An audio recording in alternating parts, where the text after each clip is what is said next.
2014-15 में जब हमने पहला बजट पेश किया था, वो लगभग 31,000 करोड़ रुपए का बजट था। आज जो बजट पेश किया गया 7 साल के बाद, ये लगभग 76,000 करोड़ का बजट है। 7 साल में ये बजट 2.5 गुना हो गया। ये आज हमारे देश में अगर हम सारी राज्य सरकारें देखें, केंद्र सरकार देखें, ये किसी चमत्कार से कम नहीं है। इतने बड़े स्केल के ऊपर इतना भारी बजट के अंदर इम्प्रूवमेंट कोई चमत्कार से कम नहीं है। ये केवल और केवल एक ही कारण से हुआ, क्योंकि हमारी पार्टी एक कट्टर ईमानदार पार्टी है। हमारी सरकार कट्टर ईमानदार सरकार है, और उस ईमानदारी का नतीजा है कि बजट ने इस किस्म से छलांग ली है। हमने 7 साल के अंदर अननेसेसरी एक्सपेंडिचर को ख़त्म किया, भ्रष्टाचार को ख़त्म किया, रेवेन्यू के अंदर जो लीकेजेस थी, एक्सपेंडिचर में जो लीकेजेस थी, वो सब ख़त्म की। और उसका नतीजा है कि आज दिल्ली के लोगों को इतने बड़े बजट का फ़ायदा मिलने वाला है। हमारा मानना है कि आज एक आम आदमी के सामने इस देश में 2 सबसे बड़ी समस्याएं हैं, रोज़गार और महंगाई। और इसको लेके अभी जैसे पंजाब में हमारी सरकार है, पंजाब में हमारी सरकार ने सरकार बनते ही 25,000 नई सरकारी नौकरियों का ऐलान किया, जिसका 1 महीने के बाद जिनकी भर्ती होने वाली है। 35,000 कच्चे कर्मचारियों को पक्का करने का ऐलान किया पंजाब में। आज दिल्ली में जो बजट पेश किया गया है, अगर उसको मैं मोटे मोटे तौर पे बहुत ब्रॉडली देखूं, तो इन 2 समस्याओं का समाधान, रोज़गार और महंगाई, इन 2 समस्याओं का समाधान आज ये बजट दिल्ली के लोगों के लिए करता है। इतने बड़े स्केल के ऊपर, इतने क्रिएटिव और इनोवेटिव तरीके के साथ, मुझे नहीं लगता रोज़गार पैदा करने के लिए, मुझे नहीं लगता आज तक कभी भी किसी भी सरकार ने प्रयास किया है जो आज इस बजट के ज़रिए किया गया है। पिछले 7 साल में दिल्ली सरकार ने लगभग 12 लाख रोज़गार दिल्ली के युवाओं के लिए तैयार किए। इनमें 1,78,000 रोज़गार सरकारी सेक्टर में थे और लगभग 10 लाख रोज़गार प्राइवेट सेक्टर में थे। 12 लाख रोज़गार पिछले 7 साल के अंदर दिल्ली में आम आदमी पार्टी की सरकार ने तैयार किए। आज जो बजट पेश किया गया है, ये बजट अगले 5 साल के अंदर 20 लाख नए रोजगार तैयार करने का लक्ष्य रखता है। ये बात कहने के लिए भी हिम्मत चाहिए कि हम अगले 5 साल में 20 लाख रोजगार देंगे। ये कोई चुनावी वादा नहीं है, आज कोई चुनावी सभा नहीं थी। आज विधानसभा के अंदर बजट रखा गया और बजट में 20 लाख रोजगार तैयार करने का एक पूरा खाका देश के सामने रखा गया।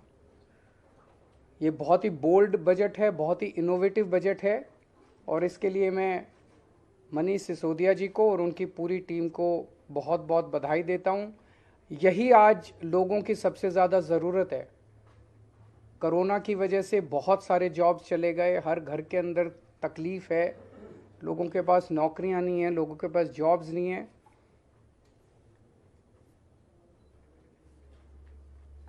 तो 20 लाख जॉब्स का ये जो बजट है, इसमें बताया गया कि दिल्ली में 1,68,00,000 लोग ऐसे हैं जो कि जॉब्स लेने के लिए सक्षम है।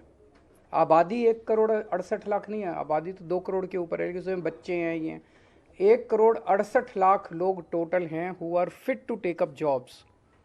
उन 1,68,00,000 लोगों में से केवल 1/3 लोग ऐसे हैं जिनके पास आज जॉब्स हैं दिल्ली के अंदर, बाकियों के पास जॉब्स नहीं है। तो ये 33% की जो संख्या है, इसे हमें बढ़ा के 45% तक 5 साल में ले जाना है। इसे 12% हमें इंक्रीज़ करना है। 12% इंक्रीज करने का मतलब है कि आज 56 लाख लोगों के पास जॉब्स हैं, इसे 76 लाख तक ले जाना है, तो 20 लाख नए जॉब्स हम लोगों को क्रिएट करने हैं। और ये कोई एम्प्टी प्रॉमिस नहीं है, खोखला वादा नहीं है। आज जितने डिटेल में इस बजट के अंदर पूरी रूपरेखा समझाई गई, ये जॉब्स कहाँ से आएंगे, इतनी इतनी महीन exercise, micro exercise, detailed exercise, practical exercise मुझे नहीं लगता कभी इस तरह की हुई है। जो जो सेक्टर्स आइडेंटिफाई किए गए रिटेल सेक्टर में, इन सेक्टर्स के अंदर जॉब्स क्रिएट किए जाएंगे। Retail sector, food and beverage sector, logistics and supply chain, travel and tourism, entertainment, construction, real estate, green energy. तो ये 8 सेक्टर्स हैं, 8 क्षेत्र हैं जहाँ पे नए जॉब्स क्रिएट किए जाएंगे। और हर एक की बहुत डिटेल्ड प्लानिंग की गई है, हर एक की बहुत डिटेल्ड स्कीम्स बनाई गई हैं। दिल्ली की 5 मार्केट्स आइडेंटिफाई की गई हैं जो कि दिल्ली की फेमस मार्केट्स हैं, ट्रेडिशनल मार्केट्स हैं। इन मार्केट्स को पूरा रिवैम्प किया जाएगा, उनको रिनोवेट किया जाएगा, और वहाँ पे उम्मीद है कि पूरे रिवैम्प और इनोवेशन के बाद उन मार्केट्स के अंदर बड़े स्तर के ऊपर बिजनेस बढ़ेगा। दिल्ली शॉपिंग फेस्टिवल लगाया जाएगा। दिल्ली शॉपिंग फेस्टिवल से उम्मीद है कि पूरे देश से और दुनिया भर से बहुत सारे टूरिस्ट्स दिल्ली आएंगे, जिससे दिल्ली की इकनॉमी बढ़ेगी। और हर साल दिल्ली शॉपिंग फेस्टिवल होगा, लंबा फेस्टिवल होगा, जिससे दिल्ली की इकोनॉमी बढ़ेगी और दिल्ली में बड़े स्तर के ऊपर जॉब्स क्रिएट होंगे।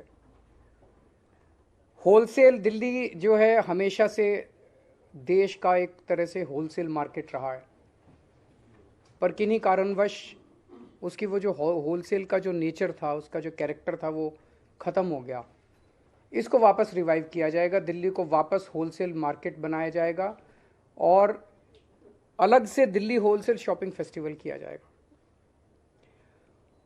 दिल्ली बाज़ार पोर्टल बना रहे हैं हम लोग। मैंने पिछली साल ऐलान किया था दिल्ली बाज़ार पोर्टल, जिसमें दिल्ली के सारी दुकानें, दिल्ली के सारे मार्केट्स एक पोर्टल पे लाए जाएंगे। तो दिल्ली के अंदर कुछ भी माल बिकता है, छोटी दुकान पे, बड़ी दुकान पे, कहीं भी कोई भी माल बिकता है, वो आपके पड़ोस में रहने वाला, किसी कॉलोनी में रहने वाला आदमी भी खरीद सकता है और 24 घंटे खरीद सकता है। ऐसा नहीं कि सूरज छिपने के बाद फिर दुकान बंद हो जाएगी, कभी भी खरीद सकता है, रात को 12 बजे 1 बजे भी खरीद।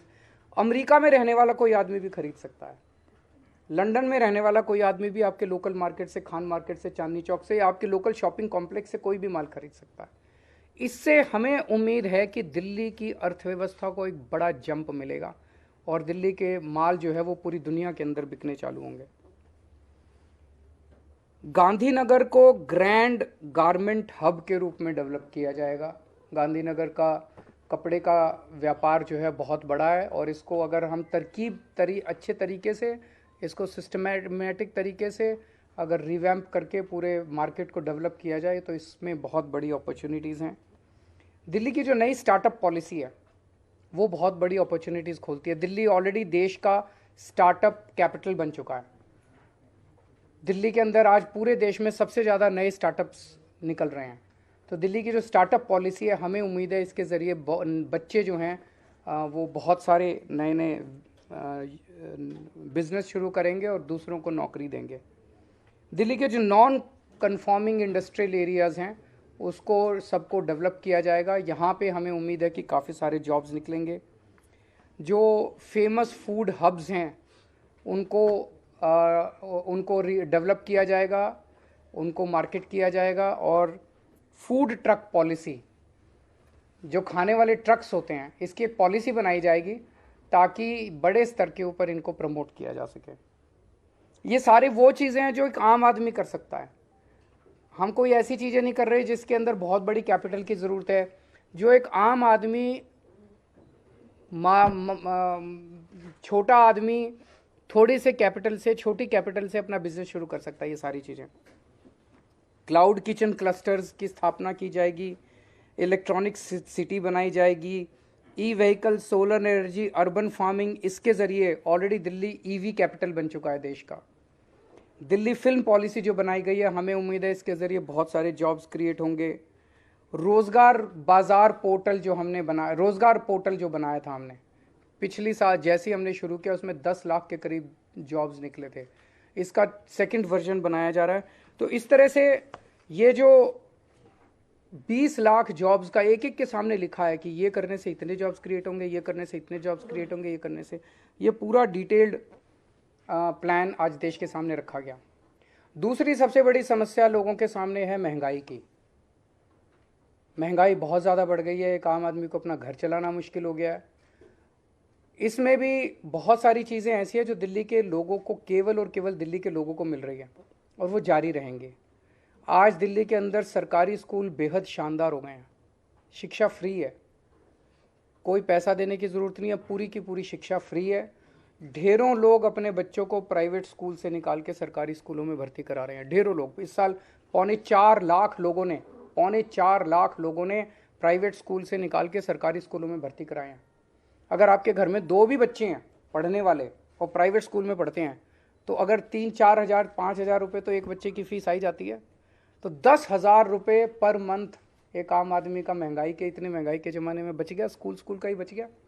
बहुत बड़ी बात है। हेल्थ के क्षेत्र में दिल्ली अकेला पूरे देश के अंदर दिल्ली अकेला राज्य है जहाँ पे हर आदमी, चाहे अमीर हो चाहे गरीब हो, उसका पूरा इलाज मुफ्त है। अगर आपको थोड़ा सा बुखार हुआ, मोहल्ला क्लिनिक जाइए, आपको डॉक्टर दवाई देगा, डॉक्टर भी फ्री, दवाइयाँ भी फ्री, टेस्ट भी फ्री, सब कुछ फ्री।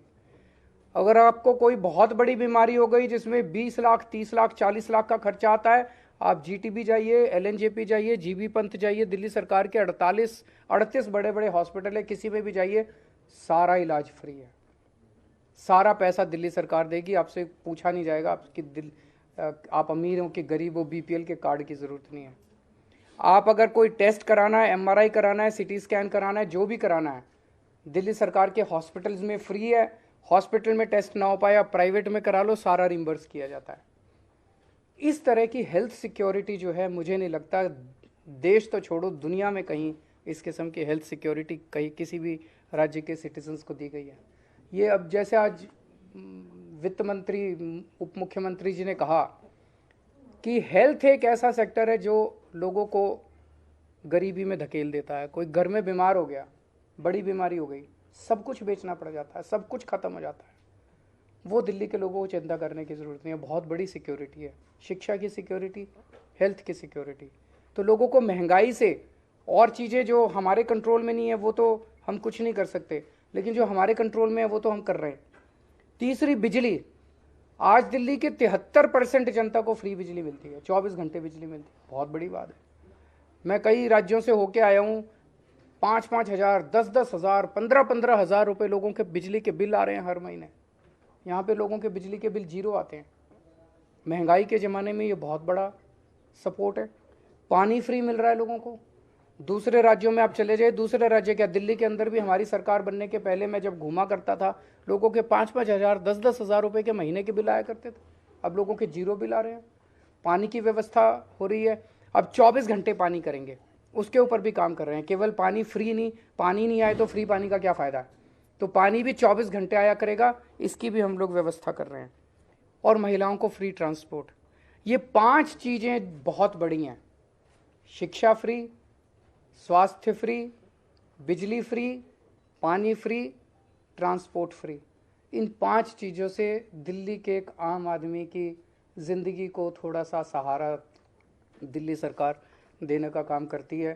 तो एक जो अच्छी खबर, दिल्ली की जितनी कच्ची कॉलोनियाँ हैं, कच्ची कॉलोनियों में मैं जब भी जाता हूँ, नरक की ज़िंदगी है लोगों की। एक बारिश आ जाए तो पूरा कीचड़ ही कीचड़, सारी नालियाँ बाहर वो बहने लग जाती हैं।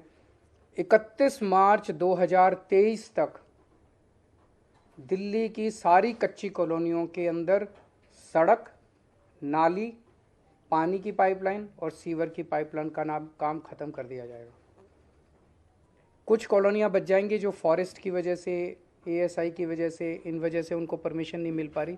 100-125 कॉलोनियाँ बच जाएंगी।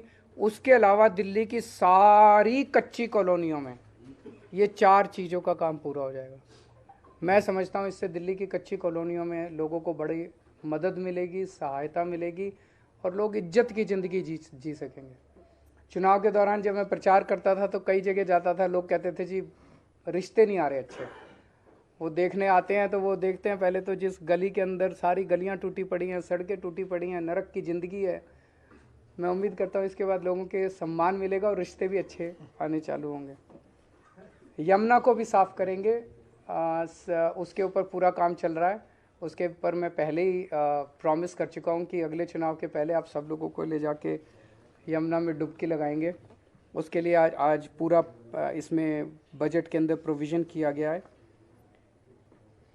और एक जो आज सबसे बड़ा ऐलान किया गया जो आपने नोट नहीं किया, वो है ट्रैफिक लाइट के ऊपर जब आप रुकते हो,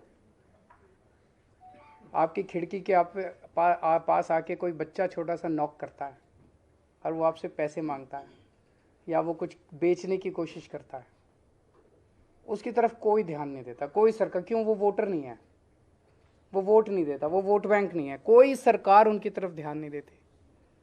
आज हमने 10 करोड़ रुपए इन बच्चों के लिए हम residential state of the art facilities का एक स्कूल बनाएंगे। वो रेजिडेंशियल स्कूल बिल्कुल अलग किस्म का होगा क्योंकि इन बच्चों को सबसे पहले हमें इमोशनल और साइकोलॉजिकल सपोर्ट देना पड़ेगा। इन बच्चों को जब आप उस ट्रैफिक लाइट से उठा के वहाँ ले जाओगे, बहुत प्रयास किए गए, सारे प्रयास अभी तक फेल हो गए। जितने भी प्रयास अभी तक किए गए वो सारे प्रयास ऐसे थे जिसके अंदर मानवता नहीं थी, मानवीयता नहीं थी। उनको पकड़ा गया, मुझे कनॉट प्लेस हनुमान मंदिर के आसपास से उनको पकड़ते हैं, ले जाके जेल में डाल देते हैं, चाइल्ड केयर सेंटर में डाल देते हैं, वहाँ कोई पूछने वाला नहीं है, वो बच्चे वहाँ से फिर भाग जाते हैं। ये स्कूल ऐसा होगा जहाँ पे उनको सारी अच्छी 5 स्टार सुविधाएं दी जाएंगी और उन बच्चों को मेन स्ट्रीम में लाके उनको एक इज्जत की ज़िंदगी दी जाएगी, उनको एक अच्छा नागरिक बनाया जाएगा। तो ये मोटे मोटे थे। मैं मनीष जी को फिर से और पूरी उनकी टीम को बधाई देता हूँ इतना शानदार बजट प्रस्तुत करने के लिए। अगर आपके कोई प्रश्न हैं तो। दिल्ली में एजेंसीज की बहुत अहम भूमिका है और जो कल संसद में हुआ उस पर आपकी क्या प्रतिक्रिया है, क्योंकि कारोबार एजेंसियों से जुड़कर ही हो पाएगा दिल्ली में, तो उस स्थिति को आप किस तरह से समझ पा रहे हैं? एमसीडी की क्या भूमिका रहेगी आने वाले दिनों में? आपका जो बजट है क्या उससे भी जोड़कर देखा जाएगा? नहीं, ज़रूर देखना चाहिए। देखो, सारी एजेंसीज के अंदर अगर तालमेल होगा तो तरक्की होगी। सारा शहर भी तरक्की करेगा, राज्य भी तरक्की करेगा, देश भी तरक्की करेगा। अगर तालमेल नहीं होगा तो तकलीफ़ें आएंगी, पर 7 साल में बहुत तकलीफ़ें आई, तो जब पुरानी तकलीफ़ें झेल ली तो आगे वाली भी तकलीफ़ें झेल लेंगे।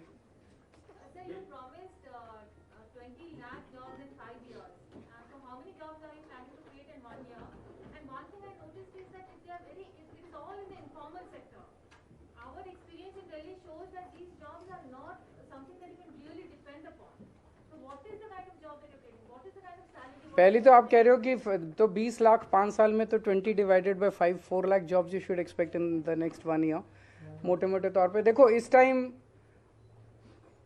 थ्योरेटिकल तौर पे ऑर्गेनाइज सेक्टर, अनऑर्गेनाइज सेक्टर, ये वो कहना बड़ा वो है। एक आदमी को तो यार नौकरी चाहिए और घर में शाम को पैसा चाहिए, महीने के अंत में पैसा चाहिए, किसी सेक्टर में मिल जाए। तो अभी तो ये है कि इकोनॉमी की हालत बहुत ज़्यादा ख़राब है और स्पेशली लोअर तबके की हालत तो बहुत ही ज़्यादा ख़राब है। अभी तो वो लोग आदमी ये सोचता है यार कहीं भी कुछ भी नौकरी मिल जाए और घर का खर्चा चल जाए। तो अभी तो ये है कि सब लोगों को नौकरी मिले, फिर इसको और इम्प्रूव करेंगे, क्वालिटी ऑफ जॉब्स भी इम्प्रूव करेंगे। अभी तो quantity is the biggest factor, the quality will also, we will keep on working on the quality also.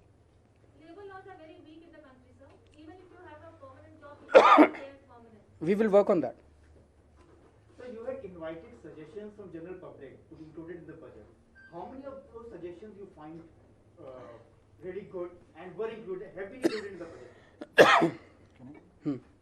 इसमें हमने जब बजट में सजेशंस मांगे थे तो अलग अलग तरीके के सजेशंस आए थे। डिमांड्स कम सजेशंस कम एडवाइजेस बहुत कुछ आया था और इसमें लगभग एक सेंस ऑफ द सजेशंस आपको बोलूं तो कहीं ना कहीं उसी में ये डिमांड थी कि हमें आप बजट बनाओ तो रोज़गार की बात करो, आप हमें इकोनॉमी को आगे बढ़ाने की बात करो। कोविड ने हमारी कमर तोड़ दी है, तो अगर आज इस बजट का ओवरऑल सेंस आप कहें तो वहीं से निकला है, क्योंकि हम एजुकेशन पे, ग्रीन बजट और इन सब पे बात कर चुके, हेल्थ पे बात कर चुके थे।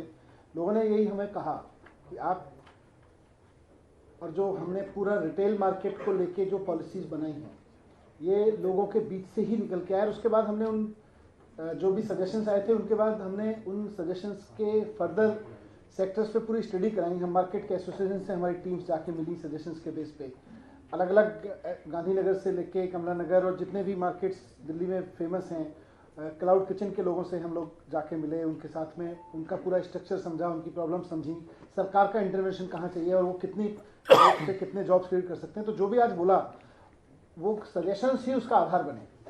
आप खुद देख सकते हो कि जितने डिटेल के अंदर आज बजट में एक एक चीज़ एक्सप्लेन की गई है, वो विदाउट पीपल्स पार्टिसिपेशन हो ही नहीं सकती थी। एक एसी बंद कमरे में बंद बैठ के इस तरह की डिटेल्ड एक्सरसाइज हो ही नहीं सकती है।